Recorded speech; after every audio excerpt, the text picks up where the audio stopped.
우리 함께 말씀을 같이 찾아서 읽겠습니다. 히브리서 5장 10절의 말씀입니다. 히브리서 5장 10절의 말씀입니다. 우리 한 목소리로 같이 읽겠습니다. 하나님께 멜기세덱의 반차를 따른 대제사장이라 칭하심을 받으셨느니라. 아멘. 이 사순절 6주간의 기간입니다. 이제 오늘 4주째 들어서는데 종려주일이 오는 그 순간까지 여러분들 경건과 또 여러분들의 하나님과의 그 시간이 늘 함께 하시기를 축복을 드립니다. 이 사순절 기간은 무엇보다도 예수님의 십자가 고난 또 죽으심을 묵상하는 기간인 것 같습니다. 이 공교롭게도 이 기간에 우리는 히브리서를 나누고 있고, 히브리서의 주제는 바로 그 주님의 고난과 십자가에 있기 때문에 이 사순절 기간에 우리가 히브리서를 나누는 것이 매우 좋은 그런 기회가 되는 것 같습니다. 하나님께서 사람을 구원하시는 그 역사를 이끄실 때 사용하셨던 특징적인 방법 중에 하나가 중재자를 통해서 그 일을 하셨습니다. 그러니까는 본인이 직접 나서서 하시는 게 아니라 중재자를 두셨다는 거죠. 물론 여러분들 아는 모세라든가 이런 인물들도 여호수아라든가 이제 그런 인물들도 그런 역할을 했다고 볼 수 있지만, 하나님은 그거를 이제 구약을 보면 특별히 그 중에서도 이제 제사장이라는 직책을 두셔서 그 제사장 중에서도 대제사장이 있고 그 아래 제사장들이 있고, 그들을 통해 하나님이 백성들의 어떤 신앙적 또 그들의 어떤 하나님의 뜻 가운데 사는 것을 하나님이 이끄는 그러한 것으로 중재자들을 사용했던 것을 보게 됩니다. 근데 이제 구약을 보면 제사장이 있고 또 대제사장이 있는데, 대제사장은 한 명이고 제사장은 여러 명이죠. 그 대제사장은 다른 밑에 있는 제사장들을 관리하고 감독하는 일을 하고, 또 1년에 한 번 속죄일이 되면 백성들, 그러니까 유대인들, 백성들 모두를 대표해서 그들의 죄를 속죄하는 그런 제사를 드렸습니다. 처음에는 누가 그 대제사장의 역할을 맡았냐면 모세의 형 아론입니다. 그리고 이제 대제사장의 직책은 아론의 직계 아들들만 계승을 해서 하도록 하나님이 하셨습니다. 물론 이 흐름이 이렇게 아론의 직계 자손들만 했던, 그 중에서도 장자가 이렇게 했던 하나님의 그 뜻이 이스라엘이 로마 시대에 들어와서는 좀 흐지부지해졌죠. 그래서 예수님을 이렇게 핍박했고 예수님을 신문했고 죽이려 했던 그 당시의 대제사장들은 아론의 계열이 아니고, 그 당시는 이제 로마의 지배를 받고 있고 그럴 때이기 때문에 로마의 로비를 하고 아부를 한 이런 사람들이 이제 대제사장이 됐던 거죠. 근데 원래는 하나님은 그런 게 아니라 아론의 장자들, 그 자손들이 대를 이어서 대제사장을 하게 하셨습니다. 대제사장이라는 이 라틴어, 지난번에도 여러 차례 얘기했지만 이 라틴어로 대제사장이라는 말은 폰티펙스 막시무스라는 단어입니다. 이 단어의 뜻은 교량 역할자, 그러니까 다리를 놓는 자라는 의미인데, 누구와 누구 사이에 다리를 놓는다는 걸까요? 하나님과 인간 사이에 다리를 놓는 역할을 중재자죠, 중재자. 그 역할을 대제사장이 하는 겁니다. 하나님과 사람들 사이에 다리를 놓는다는 이야기는 전제가 뭐냐면 다리가 끊어졌다는 거예요. 다리가 끊어졌고 없으니까 다리를 놓는 거겠죠. 다리가 이미 있으면 놓을 필요가 없죠. 그러니까 하나님이 대제사장이라는 이 제도라고 해야 될까요? 이런 사람을 두게 하신 이유는 이미 하나님과 우리의 관계가 이 다리가 붕괴가 되고 끊어졌기 때문에 그거를 이제 회복하기 위해 두신 겁니다. 그런데 오늘 1절을 여러분들이 이제 읽진 않으셨지만 이제 1절 이 5장 1절 말씀을 보면 이렇게 쓰여 있죠. 대제사장마다 사람 가운데서 택한 자이므로. 여기 지금 대제사장은 어떻게 되어 있다고 써 있어요? 사람 가운데에서 택한 자다 이렇게 되어 있습니다. 그러니까 대제사장은 얼굴 잘생긴 사람, 인기 있는 사람, 권력이 있는 사람, 능력이 있는 사람, 또는 원로, 나이 많은 사람, 이런 사람이 되는 게 아니에요. 지금 정치 무슨 사람들을 뽑듯이 선거에서 많이 나온 사람을 뽑는 게 아니에요. 대제사장은 사람 가운데에서 택했다라고 되어 있어요. 누가 택하는 걸까요? 하나님이. 근데 애초에 제가 말씀드렸죠. 하나님은 누구를 택하도록 하셨다고요? 아론의 직계 자손들 중에 장자가. 이렇게 하나님은 택하신 거예요. 근데 1절을 보니까 하나님께 속한 일에 사람을 위하여 예물과 속죄하는 제사를 드리게 하나니. 그러니까 1절을 좀 얘기하는 거는 대제사장은 사람들 중에서 하나님이 너가 해라 이렇게 택하는 건데 이 대제사장이 무엇을 하느냐? 1절을 보니까 예물을 드리고 속죄하는 제사를 드린다는 거예요. 이게 대제사장의 이제 의무입니다. 의무. 예물을 드리고 속죄하는 제사를 드리는 일. 근데 이걸 누구를 위해 하는 거예요? 하나님을 위해서? 하나님을 위해서 하는 게 아니에요. 지금 1절을 보니까 사람을 위하여라고 써 있습니다. 그러니까 대제사장은 하나님을 위해 일하는 사람이 아니에요. 사람을 위해 일하는 겁니다. 그럼 왜 사람을 위해 왜 일을 한다고 그럴까요? 아까 대제사장이 1절에 예물을 드리고 속죄하는 제사를 드린다고 했죠. 예물을 드리는 것은 하나님께 감사를 드리는 겁니다. 감사를. 속죄 제사는 백성들의 죄를 대신 속죄하는 제사를 드리는 거죠. 죄사함 그리고 하나님께 감사. 이 두 가지가 사람들이 하나님과 관계를 유지할 수 있는 유일한 수단이었다는 거죠. 하나님이 이스라엘 백성들을 먹이고 다른 어떤 그런 나라들로부터 지켜주시고 그들의 안녕과 평화와 번영과 번성과 그들의 모든 것들을 책임지시고 복을 주시고 이런 것들이 하나님께 감사를 드리지 않거나 하나님 앞에서 죄를 사함을 받는 일이 없거나 그러면 그 일이 이어질 수가 없다는 거죠. 그러니까는 결국은 예물을 드리고 그리고 속죄하는 일, 이 두 가지는 사람을 위한 일이 되는 겁니다. 이게 없으면 이스라엘 백성들은 하나님과 관계가 끊어지는 거예요. 관계가 끊어지면 그들의 삶은 이제 부모 잃은 고아처럼 이제 유랑하게 되고 방랑하게 되는 그쪽으로 가는 거죠. 그래서 대제사장의 직책은 이런 중요한 어떤 임무를 갖고 있다는 것입니다.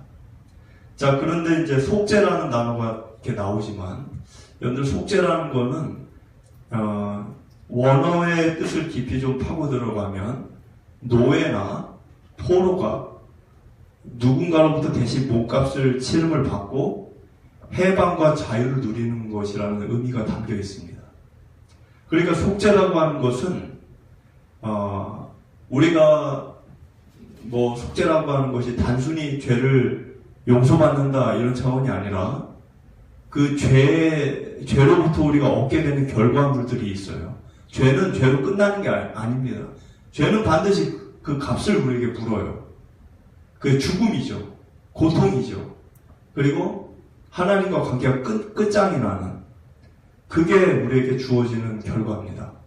그런데 그 결과를, 그 값을 대신 치른다는 거예요. 대신. 몸값을, 노예나 포로의 몸값을 대신 치르면 그 노예나 포로가 겪어야 될 치욕스럽고 부끄럽고 고통스러운 일이 면제가 되는 거죠. 왜? 이제 자유니까. 그러니까 이 속죄라고 하는 의미는 그런 의미를 담고 있다는 거예요. 그 일을 사실은 누가 우리에게 안겨다 주셨죠? 이 사순절 우리가 묵상하고 있는 예수님이 그 일을 하신 겁니다. 사망과 저주에서 생명과 축복의 어떤 곳으로 우리를 해방시켜 주신 그분이 우리의 예수님이시죠. 그러니까 결국 뭐냐면 아론의 후손들, 그러니까 아론의 직계의 장자들이 대제사장이 됐는데 그들은 진정한 대제사장이 아니고 장차 오실 예수님의 그림자고 모형이었다는 거예요. 이건 제 말이 아니라 앞으로 나누게 될 히브리서 8장에 상세하게 기록이 되어 있습니다. 제가 오늘은 그 얘기는 많이 안 할 거예요. 왜 히브리서 8장을 곧 나눌 건데 히브리서 8장의 제사장들은 그리스도의 모형이고 그림자라는 글이 써 있어요. 그러니까 지금 그 말을 하기 전에, 그러니까 8장이 나중에 나오겠죠? 8장의 그 이야기를 하기 전에 지금 5장에서 먼저 이 이야기를 하는 이유는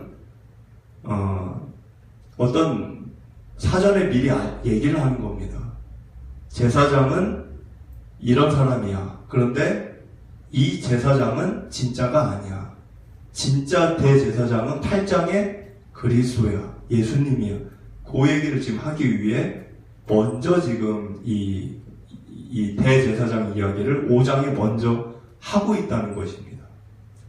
근데 2절을 보면 그가 무식하고 미혹된 자를 능히 용납할 수 있는 것은 자기도 연약에 휩싸여 있다 이렇게 되어 있습니다. 근데 이 무식이라고 하는 거는 공부를 안 해서 무식한 걸 얘기하는 게 아니에요. 이거는 죄를 자기가 지으면서도 그거를 느끼지 못하고 인지하지 못하고 모르는 무지함을 얘기하는 겁니다. 무지. 그러니까는 자기가 지금 잘못된 삶을 살고 있고 잘못된 언행을 하는데도 본인이 그걸 몰라요. 이거는 무지입니다. 무식이라고는 돼 있지만 근데 그런 무지한 자 그리고 미혹이라고 하는 거는 뭔가에 홀린 듯한 상태에서 정신을 못 차리는 지금 수준을 얘기하는 거예요. 미혹은. 그러니까 무식과 미혹이라고 하는 거는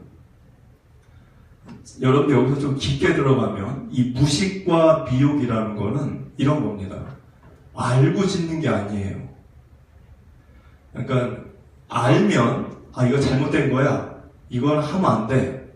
근데 그거를 해. 그럼 그거는 자의적인 거예요. 자의적. 내가 알면서 의도적으로 한 거니까. 범죄를 저질러도 의도적으로. 이거는 자의적 죄죠. 근데 지금 2절에서 얘기하는 무지와 미혹이라는 거는 자기가 지금 뭘 하는지를 모르는 거예요. 이게 머리가 인지를 못하는 거예요. 이건 명백히 잘못된 삶인데 그걸 본인이 몰라. 그럼 누가 얘기해주면 알까요? 몰라요. 왜? 본인이 모르는 수준이기 때문에 누가 얘기해줘도 그거는 소용이 없어요. 그런 죄를 지금 대제사장이 용납할 수 있다. 이렇게 돼 있죠? 용납할 수 있는 것은 그 이유가 뭐라고요? 자기도 그런 존재이기 때문이라는 거예요. 그러니까 그 말은 무슨 말이냐? 지금 대제사장은 앞에 있는 사람의 죄를 대신해서 하나님께 속죄의 제사를 드리는 사람이잖아요. 그런데 대제사장 그도 사람이기 때문에 무지와 미혹된 죄를 갖고 있다는 거예요. 결국 이 말은 무슨 말이냐면 로마서의 말씀과 연관을 지으면 모든 사람은 죄인이다. 그 말에 해당되는 겁니다. 뭐 목사라고 해서 죄인이 아니냐? 아니에요. 대제사장은 죄인이 아니냐? 아니에요. 모든 사람은 예외 없이 싹 다 죄인이에요. 어떤 죄? 무지하고 미혹된 죄에 다 처해 있어요. 어린아이에게 죄를 가르칩니까? 누가 가르쳐요, 그거를? 물론 가르치는 부모가 아이에게 뭐 죄를 가르칠 수도 있겠지만, 대부분의 부모님은 죄를 아이에게 안 가르치죠. 그런데도 아이가 커가면서 죄를 지어요. 배운 게 아닌데. 본능적으로 거짓말을 하고, 본능적으로 남의 물건에 손을 대고, 본능적으로 누구를 미워하고, 본능적으로 그런 이제 뭐 아이들이 그런 게 있죠. 그러니까는 이 무지와 미혹된 죄의 요 상태는 원죄의 상태입니다. 원죄. 원죄는 누구나 태어나면서 갖고 있는 거예요. 그러니까는 이 상태가 깨지지 않으면 그 사람은 계속 모르는 거죠. 근데 대제사장도 그를 뭐라고 탓하지 못한다는 거. 왜? 본인도 그런 상황에서 이렇게 그런 수준 낮은 상태에서 거슬러 와서 지금 제사장을 하고 있는 거기 때문에. 네? 본인의 옛날 과거를 생각하면 무조건 이렇게 너는 쓰레기야 이렇게 얘기할 수는 없다는 거죠. 그래서 이 제사장은 속죄 제사를 드릴 때 어떤 식으로 드리냐면 백성들을 위해 1년에 한 번 속죄를 제사를 드릴 때 먼저 자기의 죄를 속죄합니다. 먼저. 자기도 1년 동안 지은 죄가 있을 거 아니에요. 그 다음에 백성들의 죄를 속죄하는 제사를 드리게 돼 있어요. 3절을 보면 그러므로 백성을 위하여 속죄제를 드린 것 같이 또한 자신을 위하여도 드리는 것이 마땅하니라. 제가 방금 이야기한 게 3절에 나온 거예요. 자기를 위해서도 속죄 제사를 드린다는 거예요. 근데 순서가 먼저 드리게 돼 있어요. 먼저. 자기가 제일 먼저. 솔직히, 그러니까 사실을 얘기하면 자기만이 아니에요. 자기와 자기의 가족. 대제사장도 가족이 있으니까 자기와 자기의 가족의 속죄 제사를 먼저 드리고 나라 백성들의 모든 사람들의 죄를 속죄하는 제사를 드립니다. 순서가. 반면 여러분들 예수님은 어떠실까요? 예수님을 좀 생각해 보면 예수님은 죄가 없죠. 예수님은 죄가 없으시잖아요. 사람이 아니니까. 그러면 예수님은 대제사장의 원형이고 진짜 모형이 아니라 진짜 대제사장이신데 이분은 자기 죄가 없어. 그럼 자기 죄를 먼저 속죄하고 인류에 있는 모든 영혼들을 위해 속죄할 이럴 뿐이 아니죠. 자기는 죄가 없으니까. 그 얘기는 뭐냐? 이분은 오실 분이 아니에요. 와서는 안 되는 거예요. 자기는 죄가 없어. 자기가 누구를 위해 그렇게 죄를 이렇게 할 분이 아닌 거예요. 그런데 오시지 않아도 될 분이 오신 거죠. 그러니까 3절을 보면 지금 3절의 뒷부분을 보면 맨 마지막에 자신을 위하여도 드리는 것이 마땅하다 이렇게 돼요. 마땅하다. 그러니까 마땅하다는 건 당연하다. 그렇게 해야 된다는 거죠. 누가? 대제사장은 자기를 위해 제사를 드릴 게 마땅한 거예요. 당연한 거예요. 근데 예수님은 그 일을 할 뿐이 아니야. 자기에게 죄가 없기 때문에 자기를 위해 속죄할 게 없어. 그러니까 이분은 마땅한 분도 아니고 당연히 오실 분도 아닌데 그 죄와는 전혀 관계가 없는 분인데 아무런 관계가 없어요. 죄하고. 그런데 죄 속으로 들어온 거죠. 이게 우리의 머리로는 좀 왜 그렇게까지 하셨을까 이거 이해가 안 되는 그런 일을 하신 거죠. 그 4절을 보면 이 존귀는 아무도 스스로 취하지 못하고 오직 아론과 같이 하나님의 부르심을 받은 자라 할 것이니라. 그러니까 대제사장의 이 존귀한 이 직책은 아무나 하는 게 아니고 제가 아까 말씀드렸죠. 아론의 직계 장자들만 하게 돼 있다는 거예요. 원한다고, 내가 원해서, 아니면 그 자리가 권력이 있으니까 나 하고 싶어서, 나에게 어떤 이득이 있어서 할 수 있는 게 아니라는 거예요. 오직 하나님이 부른 사람만 그 일을 할 수 있다는 거죠. 그러니까 여기 4절에 하나님의 부르심을 받은 자라고 되어 있죠. 뒷부분에 하나님의 부르심을 받은 자만 그 대제사장직을 할 수 있다는 거예요. 그러면 여러분들 생각해 보세요. 예수님이 대제사장으로 오신 거잖아요. 인류의 대제사장.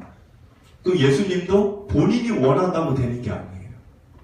예수님도 하나님의 부름을 먼저는 받아야 되고 거기에 자기가 순종을 하는 겁니다.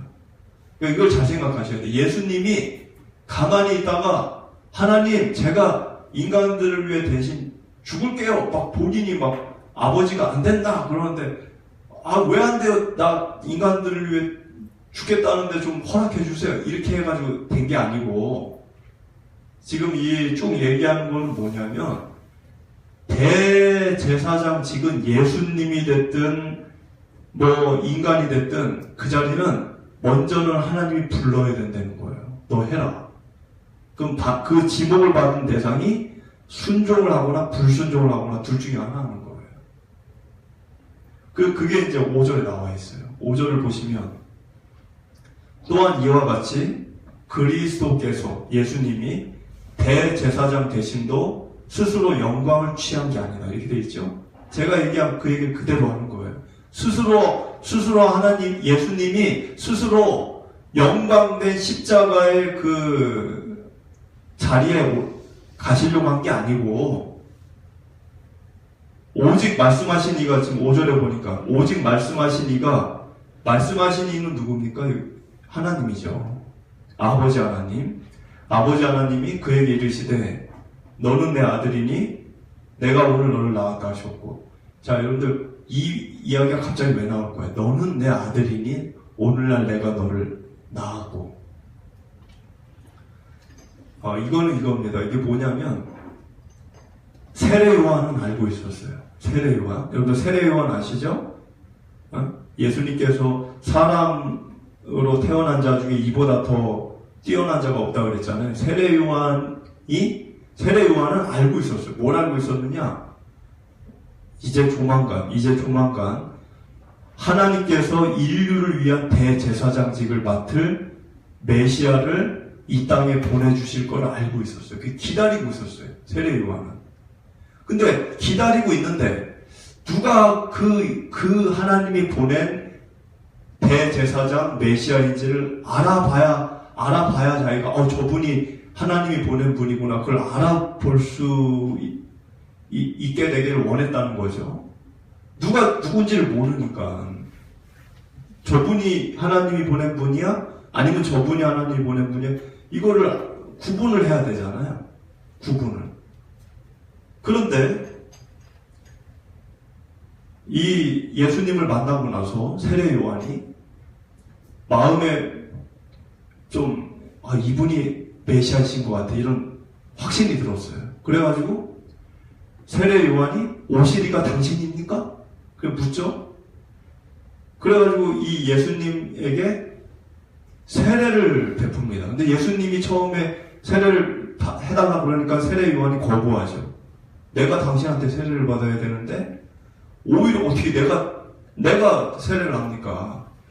근데 예수님이 해달라고 하니까 세례 요한이 세례를 베풀죠. 근데 그 세례를 베풀 때 어떤 일이 일어났냐면 마태복음 3장 17절을 보니까 이 앞에 화면에 있지만 하늘에서 갑자기 음성이 들렸어요. 어떤 음성이 들렸느냐 이 앞에 써있지만 이는 내 사랑하는 아들이요 내 기뻐하는 자라. 이 음성을 세례 요한도 들었고 예수님도 들었어요. 세례 요한이 그 음성을 듣고 나서 완전한 확신을 하게 됩니다. 이분은 진짜 하나님의 아들이시고 내가 기다리던 메시아고 인류를 위한 대제사장이라는 확신을 가져요.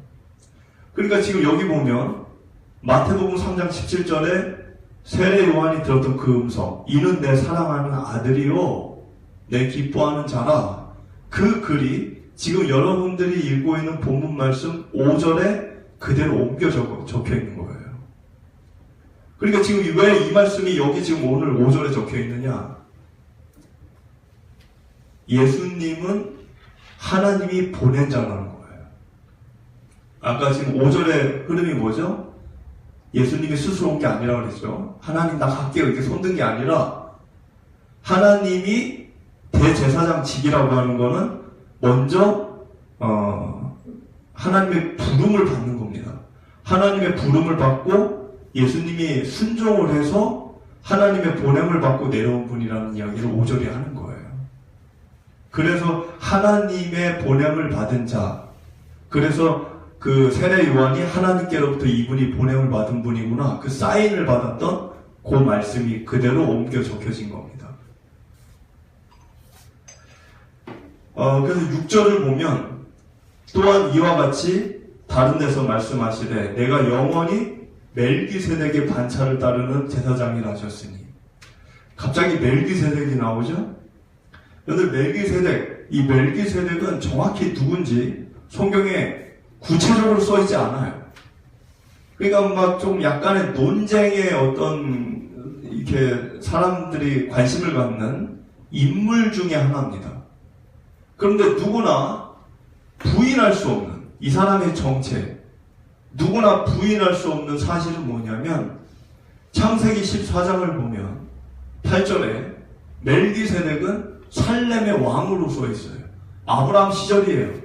아브라함 시절의 왕인데 살렘의 왕. 살렘의 뜻이 뭡니까? 살렘, 예루살렘, 샬롬, 그런 거죠. 샬렘이라는 게 같은 단어예요. 그러니까 이 샬렘이라는 단어는 평화, 평화의 왕이라는 거예요. 이 평화의 왕, 멜기세덱이 샬렘 왕. 그리고 뭐 떡과 포도주를 갖고 아브라함을 맞이한 건데, 그 뒤에 보니까 그는 지극히 높으신 뭐라? 하나님의 제사장이라고 되어 있어요. 하나님의 제사장. 아까 지금 우리가 지금 대제사장 얘기를 나누잖아요. 그러니까 이 사람은 왕이면서 제사장이에요. 왕이면서 제사장. 두 가지를 같이 갖고 있는 거예요. 왕도 되고 제사장도 되고. 근데 그냥 왕이 아니고 평화의 왕. 그리고 하나님의 제사장. 이런 이 두 가지 의미가 예수님과 같다는 겁니다. 예수님도 평화의 왕으로 오실 거예요. 왜? 인간들이 하나님과 관계가 끊어져가지고, 다리가 끊어져가지고 평화가 없었어요. 여기 뭐 죄와 사망의 그냥 뒤범벅인 세상이죠.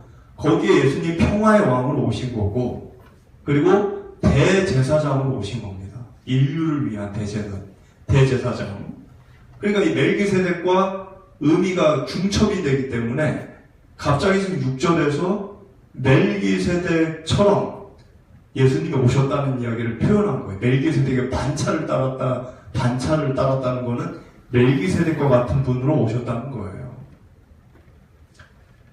근데 7절을 보니까 그는 육체에 계실 때 자기를 죽음에서 능히 구원하실 이에게 심한 통곡과 눈물로 간구와 소원을 올렸다, 이렇게 되어 있는데, 이 장면은 이런 겁니다. 예수님은 늘 이렇게 다정다감하고 늘 이렇게 미소를 머금고 늘 예수님은 이렇게 인자하시고 성품도 아주 좋으시고 그러신 분으로 여러분들은 생각을 하잖아요. 근데 그랬던 예수님이 지금 7절을 보니까 육체를 입고 있을 때, 그러니까 사람으로 있을 때, 예수님이 사람으로 이 땅에 계실 때 엄청난 통곡과 눈물과 오열과 고함을 지르고 가슴을 쳐대면서 막 진짜 미친 사람처럼 기도한 때가 있었다는 거예요. 지금 이 7절의 말은 지금 그렇게 써있잖아요. 7절에 심한 통곡, 눈물, 간구, 소원을 올렸다. 육체를 입고 있을 때. 그럼 예수님이 언제 그런 일이 있었죠? 여러분들 잘 겟세마네. 겟세마네 동산에서 예수님이 땀방울이 뭐가 되도록 기도했다고 그랬죠? 핏방울이 되도록. 여러분, 땀방울이 핏방울이 됐다는 게 무슨 의미일까요? 어떻게 땀이 피가 됩니까? 땀이 피가 될 수 있나요? 그 얘기는 이런 것 같아요. 그 예수님이 죽어야 되잖아요. 십자가에서. 근데 죽을 걸 알고 계셨고 그 죽음 앞에 섰을 때 예수님이 아버지요, 피할 수 있거든 이 잔을 나에게서 멀어지게 해달라고 기도를 하셨죠. 근데 그때 그 심한 어떤 두려움과 심한 어떤 고민 이런 속에서 고함을 치시면서 그 동산에서 조용히 기도한 게 아니라 엄청난 고함을 지르면서 괴성을 지르면서 눈물을 쏟으면서 미친 사람처럼 기도를 했다는 거예요. 근데 여러분들 그렇게 기도를 하다 보면 얼굴에 있는 이 실핏줄이 다 터집니다. 모세혈관이. 그러면 이게 눈도 막 충혈이 된 게 터지고 뭐 이러면 눈물하고 땀하고 그 터진 모세혈관에 피하고 섞여가지고 땀방울이 핏방울이 돼서 떨어지는 거예요, 바닥으로. 그러니까 예수님이 그렇게 기도를 했다는 거는 엄청난 몸부림을 친 거예요. 네? 엄청나게. 이 사순절 여러분들이 그걸 기억하셔야 합니다. 심한 고함과 부르짖음, 극도의 긴장과 두려움에서 그 고통에서 아무도 없는 곳에 가서 심한 고함을 치시며 기도했다는 거죠.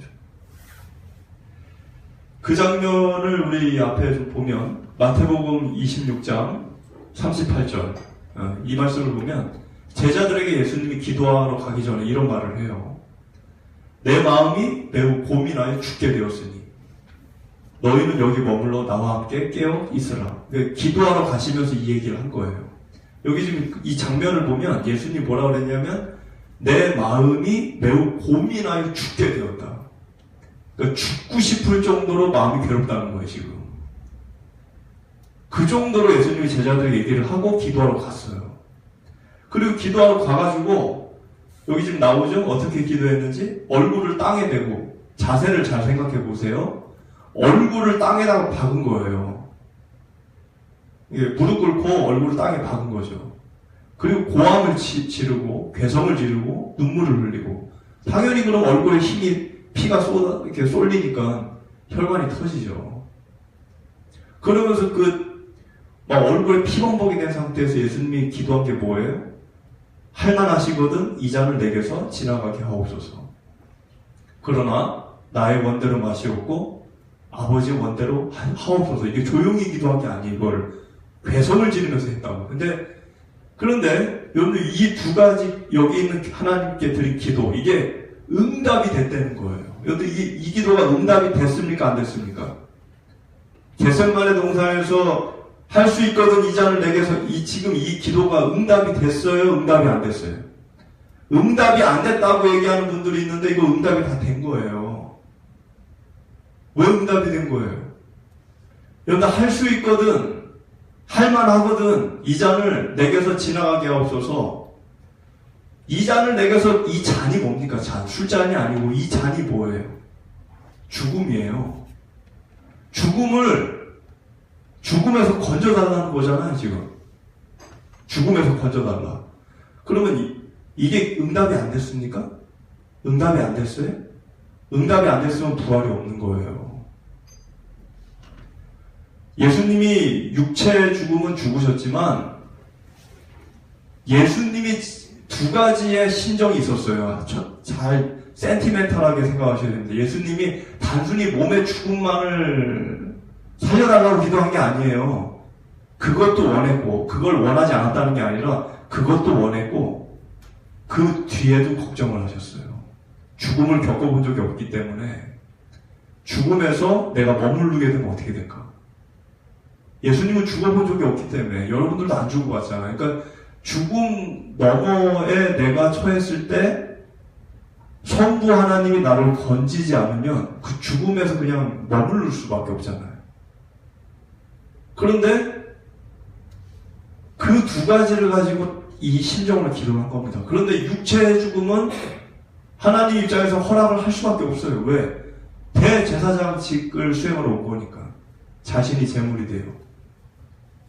그런데 예수님의 기도를 들어주셔야 되니까 부활의 역사를 일으키신 겁니다. 그러니까 건져주신 거예요.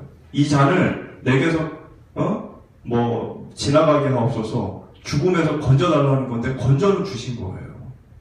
그리고 두 번째, 이 나의 원대로 마시옵고 아버지의 원대로 하시옵소서, 이게 기도잖아요. 아버지의 원대로 해달라고 했잖아요. 그래서 성부 하나님이 십자가에서 예수님을 죽인 겁니다. 그러니까 두 가지 기도는 응답이 다 된 거예요.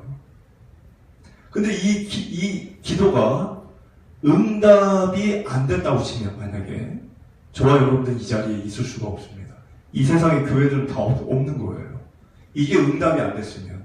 그러니까 예수님의 부활이 없다든가, 그리고 예수님이 자기의 뜻대로, 아버지의 원이 아니라 자기의 뜻대로 십자가를 지지 않으셨거나, 그러면 교회는 없는 거죠. 기독교는 없는 거예요. 8절을 보면 그가 아들이시면서도 고난을 받으신 고난으로 순종함을 배워서 온전하게 되셨은즉 자기에게 순종하는 모든 자에게 영원한 구원의 근원이 되시고, 요 8, 9절이 좀 중요한데 왜 그러냐면 8, 9절을 가만히 보시면 예수님이 배웠다 그래야 돼요. 배워. 뭘 배워요? 고난으로 순종함을 배웠고 그로 인해 온전하게 됐다, 이렇게 되어 있어요. 그럼 이걸 깊게 생각하면, 그러니까 아무 생각 없이 읽으면 이거는 그냥 그런가 보다 보겠지만, 깊게 생각하면 예수님이 우리처럼 뭔가 부족해서 배워야 될 분인가요? 배워야지만 온전해지시는 분입니까? 이런 질문을 할 수 있는 거예요. 예수님이 뭔가 부족한 분인가? 뭔가를 배워야 되나? 그래서 온전해지는, 부족함에서 온전의 반대가 부족이니까, 예수님 원래 부족했나 보네? 완전한 분이 아니네? 우리처럼 뭔가를 배워서 수준이 좀 이렇게 올라가는 분이네? 완전한 분이 아니시네? 이렇게 생각할 수 있는 구절이에요. 인간은 그렇죠. 우리 같은 인간은 부족하니까 배워야 되고, 경험도 쌓아야 되고, 고난을 통해, 고통을 통해 인간이 성숙해지고, 그런 게 우리잖아요. 근데 예수님이 그런 분이라는 거예요. 예수님이. 그럼 예수님은 완전한 분이 아니시잖아요. 부족한 분인 거잖아요. 그런 뜻이냐는 거예요, 지금 이 8, 9절이. 그렇게 생각하면 큰일 납니다. 예수님은 완전한 분이에요. 하나님이시기 때문에 부족함이 없어요. 누구한테 뭘 배울 필요도 없고, 뭘 배워서 조금 더 이렇게 업그레이드 되는 분도 아니에요. 최고의 경지에 이미 있는 분이에요. 이 세상에 오실 때부터. 근데 여기에 왜 이렇게 써 있을까요? 이 얘기는 이런 겁니다. 어떤 거냐면, 본인은 인간으로 태어나 본 적이 없어. 그렇잖아요. 예수님이 인간으로 두 번째 태어났어요? 처음 오신 거 아니에요, 인간으로. 근데 여러분들이 개가 됐다고 생각을 해보세요. 개가 되면, 여러분들이 개가 돼보면, 개로 살아보니까, 이 냄새가, 잘 맡아진다. 그리고, 개가 돼보니까 이 본능이 억제가 안 된다. 이런 게 막 느껴질 거 아니에요. 그 예수님이 인간이 돼보니까, 인간이 이런 거네? 인간이 밥을 안 먹으니까 배가 고프네? 본능이 있네? 이런 걸 느낀 거예요, 본인이. 이거는 아는 게 아니라 경험을 통해 느끼는 거죠. 인간이 되신 거니까. 근데 인간이 돼보니까 뭘 알았냐면, 아버지 성부 하나님께 순종을 하기 위해서는, 인간의 몸으로는 아버지 하나님께 순종을 하려면 고통과 고난과 죽음을 겪어야 되는 거예요. 그걸 아는 거예요. 그러니까 예수님이 인간이 아닐 때, 원래 인간 아니셨잖아요. 예수님이 인간이 아닐 때, 저 하늘나라 계실 때는 하나님께 순종할 때는 기쁨뿐이에요. 고통도 없고 고난도 없고 죽음도 없어요. 그렇잖아요. 생각해보세요. 하나님이잖아요. 예수님이 하나님인데 자기 아버지께 뭔가를 순종할 때, 얘야 이것 좀 해라 저것 좀 해라 하나님이 말씀하시는 걸 순종할 때 거기에 고통이 있겠습니까? 고난이 있겠습니까? 아니면 죽음이 있겠습니까? 하나님인데 죽음이 있어요? 근데 인간이 돼 보니까 하나님의 말씀을 순종하려고 하다 보니까 고통도 겪어야 되고 조롱도 받아야 되고 사람들에게 왕따도 당해야 되고 괴롭힘도 당해야 되고 배고픔도 겪어야 되고 심지어는 죽어야 되는 거예요. 그걸 알게 됐다는 거예요. 지금 이 8절이 그걸 얘기하는 거예요. 8절을 가만히 읽어보세요. 그가 아들이면서도 받으신 고난으로 순종함을 배워서, 그러니까 고난이 순종을 할 때 고난이 전제되어져 뒤따른다는 것을 알게 됐다는 거예요. 아, 인간은 하나님께 순종하려면 고난이 반드시 온다는 거예요. 심지어는 이 고난에 죽음까지 들어가요. 그러니까 여러분들이 여기서 명심해야 될 것은 여러분들 하나님의 말씀을 지키려면 고난을 반드시 각오하셔야 됩니다. 나는 고난 없이 하나님 말씀 따를 거예요. 그거 안 돼요. 예수님도 그걸 알았다는 거예요. 배웠다는 거예요. 아, 인간들은 이렇구나.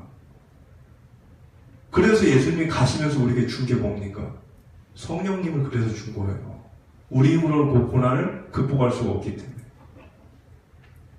9절을 보면 온전하게 됐다. 이 온전하게 됐다는 것도 뭐예요? 온전하게 됐다. 이거는 하나님, 예수님이 부족한 자였다가 온전해졌다는 뜻이 아니고 십자가를 질 준비가 온전히 됐다는 뜻이에요. 십자가를 질 준비가. 왜 준비가 온전히 된 겁니까? 8절이 전제하는 게 뭐예요? 고난으로 순종을 하겠다는 거잖아요. 이 고난이 뭐라고 그랬어요? 죽음이라고 그랬죠? 내가 죽어서라도 하나님의 뜻에 순종해야지 이거를 결정을 내리셨기 때문에 십자가를 질 준비가 온전히 되셨다는 거예요. 그 온전이에요. 그 온전. 예수님이 무슨 뭐 이렇게 전능한 수준에서 이렇게 좋아졌다는 뜻이 아니고 십자가를 질 준비가 온전히 되셨다는 거예요. 그 일로 인해서 9절이 얘기하는 결론이 뭐죠? 9절 뒤에 모든 자에게 영원한 구원의 근원이 되셨다는 거예요. 저와 여러분의 이 두 가지 때문에. 10절 마지막을 보면 다시 멜기세덱 나오죠. 하나님께 멜기세덱의 반차를 따른 대제사장이라 칭하심을 받으셨느니라. 아까 멜기세덱 제가 얘기할 때는 샬렘 왕이라고 그랬죠. 평화의 왕. 그리고 하나님의 제사장이라고 그랬어요. 제사장. 다른 사람의 죄를 속죄하는.